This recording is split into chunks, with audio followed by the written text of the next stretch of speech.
حضور نبی پاک صلی اللہ تعالی علیہ وسلم فرماتے ہیں زمین اللہ نے پیدا کی تو زمین ہلنے لگی. اللہ تعالیٰ نے میخیں بنا کے قلعے بنا کے پہاڑ زمین کے اندر لگائے پیوست کی. فرشتوں کو بڑا تعجب ہوا کہ شاید سب سے طاقتور مخلوق ہی پہاڑ ہے.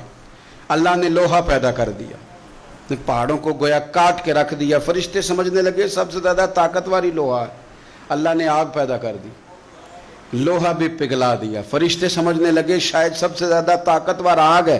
رب نے پانی پیدا کر دیا, آگ بھی بجھا کے رکھ دی. فرشتے سمجھنے لگے سب سے طاقتور شاید یہ پانی ہے. رب کریم نے ہوا دکھائی, ہوا نے پانی کا رخ بدل دیا. فرشتے بار بار تعجب کر رہے تھے تو رب کریم نے فرمایا کتنا کچھ سوچو گے, میں تمہیں بتا ہی نہ دوں سب سے زیادہ طاقتور کون ہے.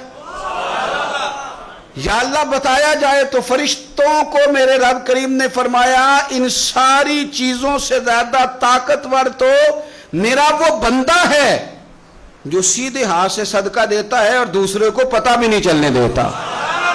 وہ بڑا طاقتور ہے, وہ بڑا مضبوط آدمی ہے. وہ